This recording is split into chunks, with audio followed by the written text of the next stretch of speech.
अहिंसा का उद्देश्य कायम रखो। मनुस्मृति में। कौन से हमें अध्याय में उसका संदर्भ दीजिए। अरे मनुस्मृति वो ग्रंथ है जो से माँ ए नहीं जो मनुस्मृति ऐसा ग्रंथ है जिसका सभी लोगों ने अनुकरण किया। अनेक देशों की वो किताब होती है, इंसाइक्लोपीडिया, हर एक में उसका जिक्र है। अनेक देशों के संविधान में उसका जिक्र है। और भारत के संविधान में लगभग 35% अंश मनुस्मृति के क्या है संविधान में। हाँ, मनुस्मृति के अंश क्या है? पूरा संविधान मनुस्मृति आधार पर तो है।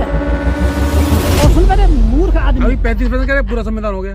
क्या अभी 35% कह रहे थे, अभी पूरा संविधान हो गया। 35% उसमें अन्य चीज जोड़ी गई है। 65% मनुस्मृति ही संविधान है। अच्छा, उसी को बता दिया। और मूर्ख एक बात सुन लेते कि बाबा अम्बेडकर ने अरे हमने कहा हिंसा सबसे पहला आरक्षण मनुस्मृति में भाई अकाल आ गया।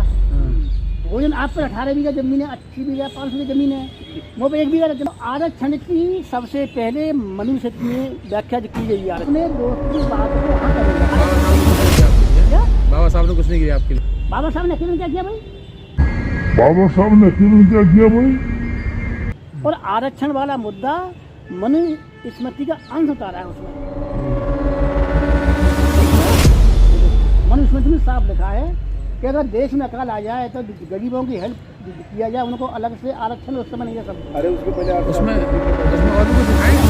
उसमें और भी कुछ लिखा है। मैं बता रहा हूँ कि अगर वेद सुन लें तो कानों में शीशा पकड़ डाल लें, जीभ काट दें बोलने पर। कहाँ लिखा है? ले जाती है, खराब छोड़ दी जाती है, अच्छे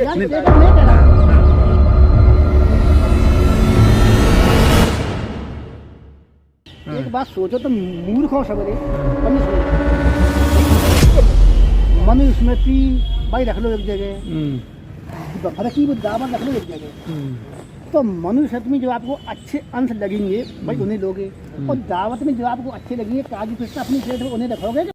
बकरा का मांस रखोगे, अंडा रखोगे, बोले अंडा का रंग अपने खड़े। तो ये आदमी इतने मूर्ख हैं जो अच्छी बातें आप उन्हें लीजिए। अरे उस समय की वस्तु स्थिति आदि काल समय वो तो अच्छी बात है। और किसी ग्रंथ में नहीं है, केवल मनुस्मृति में। आप उन्हें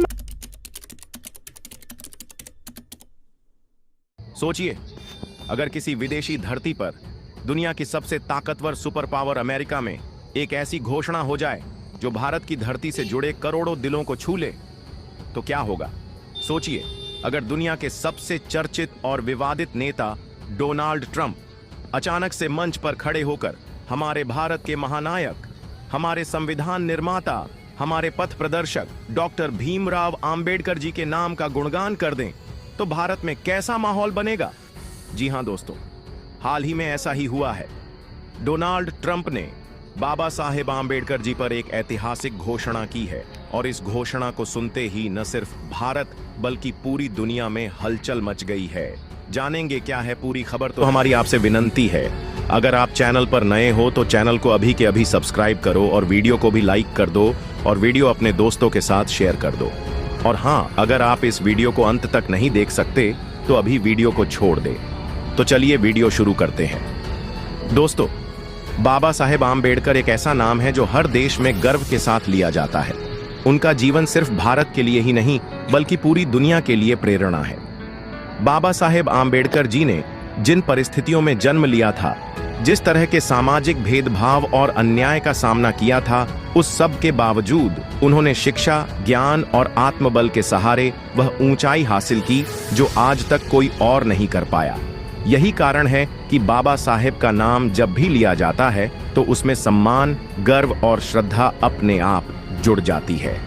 तो दोस्तों, हाल ही में अमेरिका में एक म्यूजियम की प्रेस कॉन्फ्रेंस के दौरान पत्रकारों ने डोनाल्ड ट्रंप से सवाल किया, क्या आप अमेरिका के अलावा किसी और देश के किसी महान लीडर की वस्तुओं को इस म्यूजियम में प्रदर्शित करना चाहेंगे? और तब जो जवाब ट्रंप ने दिया उसने पूरे भारत में टहलका मचा दिया। ट्रंप ने बिना किसी हिचकिचाहट के कहा, हाँ, अगर मुझे किसी एक महान नेता की विरासत को यहां दिखाने का मौका मिले तो वह होंगे भारत के महानायक डॉक्टर भीमराव अंबेडकर। उनकी कुछ कीमती वस्तुएं जैसे उनकी कलम, उनके लिखे गए नोट्स उनका अध्ययन टेबल और सबसे महत्वपूर्ण उनके द्वारा लिखा गया भारतीय संविधान की कॉपी, इन सबको यहां प्रदर्शित करना मेरे लिए गर्व की बात होगी। दोस्तों, ये कोई छोटी बात नहीं है। दुनिया का सबसे बड़ा लिखित संविधान जिसे बाबा साहेब आम्बेडकर जी ने तैयार किया, उसे अमेरिका जैसा देश अपने म्यूजियम में सम्मान के साथ प्रदर्शित करना चाहता है। यह अपने आप में दर्शाता है कि बाबा साहेब की महानता सीमाओं से परे है। ट्रंप ने यह भी कहा कि आम्बेडकर सिर्फ भारत के हीरो नहीं बल्कि पूरी मानवता के हीरो हैं। उन्होंने यह दिखाया कि समानता और न्याय सिर्फ शब्द नहीं बल्कि जीवन जीने का असली रास्ता है। दोस्तों, बाबा साहेब आम्बेडकर जी पूरी दुनिया में पूजनीय हैं। उनका संघर्ष, उनकी मेहनत और उनकी सोच हर इंसान के लिए एक प्रेरणा है। उन्होंने अपने जीवन के हर क्षण को सिर्फ और सिर्फ समाज के उत्थान के लिए जिया। चाहे वह शिक्षा का अधिकार हो, चाहे महिलाओं को बराबरी का दर्जा देना हो, चाहे गरीबों और शोषितों को समाज में सम्मान दिलाना हो, हर जगह आम्बेडकर जी की सोच, उनका योगदान और उनकी दूरदृष्टि दिखाई देती है। बाबा साहेब आम्बेडकर जी ने लिखा, संविधान दुनिया का सबसे बड़ा लिखित संविधान है और उस संविधान में उन्होंने हर इंसान को समानता यानी इक्वलिटी का अधिकार दिया। उन्होंने यह सुनिश्चित किया कि कोई भी व्यक्ति चाहे किसी भी जाति का हो, किसी भी धर्म का हो या किसी भी लिंग का हो, सभी को बराबरी का हक मिलेगा। उन्होंने यह भी तय किया कि भारत सिर्फ एक देश नहीं बल्कि एक लोकतांत्रिक राष्ट्र बने, जहां हर नागरिक की आवाज सुनी जाए और हर इंसान को सम्मान मिले। दोस्तों, सोचिए, अगर उस दौर में जब जात पात, ऊंच नीच, छुआछूत की जंजीरों में समाज जकड़ा हुआ था, तब आम्बेडकर जी ने यह सपना देखा कि भारत को एक ऐसा संविधान मिले जिसमें हर इंसान बराबर हो। यह कोई साधारण सोच नहीं थी। यह सोच सदियों से चली आ रही गलत परंपराओं को तोड़ने वाली क्रांति थी। आज जब डोनाल्ड ट्रंप जैसे नेता भी बाबा साहेब आम्बेडकर जी की विरासत को विश्व स्तर पर सम्मान दे रहे हैं, तो यह हमारे लिए गर्व का विषय है। लेकिन साथ ही यह हमारे लिए एक जिम्मेदारी भी है कि हम आम्बेडकर जी की विचारधारा को, उनकी सोच को और उनकी विरासत को संभाल कर रखें। बाबा साहेब आम्बेडकर जी की विरासत बहुत बड़ी है। उन्होंने सिर्फ संविधान ही नहीं लिखा, बल्कि एक पूरी पीढ़ी को यह विश्वास दिलाया कि शिक्षा, संघर्ष और आत्मबल से दुनिया बदली जा सकती है।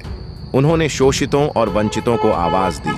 उन्होंने यह साबित किया कि अगर आपके पास ज्ञान है तो कोई भी ताकत आपको झुका नहीं सकती।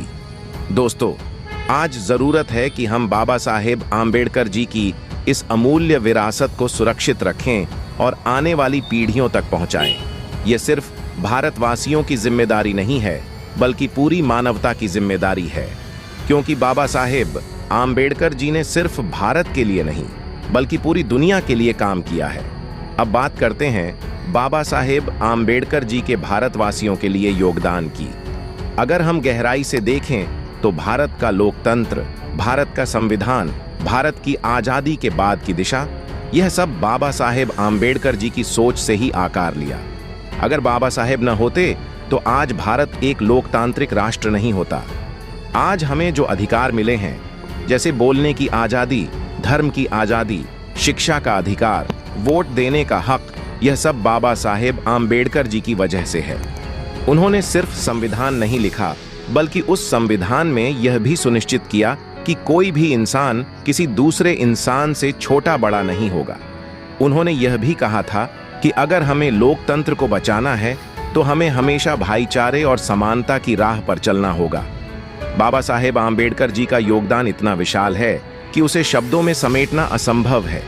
उन्होंने हमें सिखाया कि जात पात की बेड़ियों को तोड़कर इंसानियत की राह पर चलना ही असली धर्म है। उन्होंने महिलाओं को बराबरी का दर्जा दिलाने के लिए कड़े संघर्ष किए। उन्होंने मजदूरों के अधिकारों की रक्षा की। उन्होंने समाज को यह सिखाया कि किसी भी देश की असली ताकत उसका संविधान और उसके नागरिक होते हैं।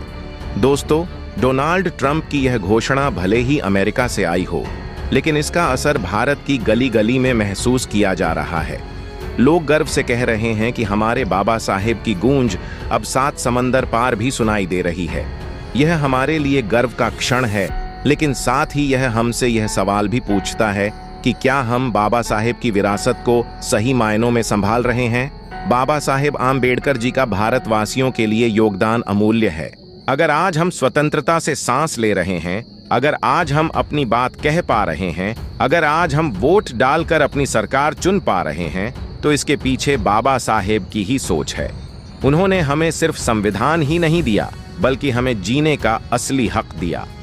दोस्तों, आज जब पूरी दुनिया बाबा साहेब को सम्मान दे रही है, तो ये हमारी ड्यूटी है कि हम भी उनके बताए रास्ते पर चलें, उनके विचारों को, उनके संघर्ष को और उनकी प्रेरणा को आने वाली पीढ़ियों तक पहुंचाएं।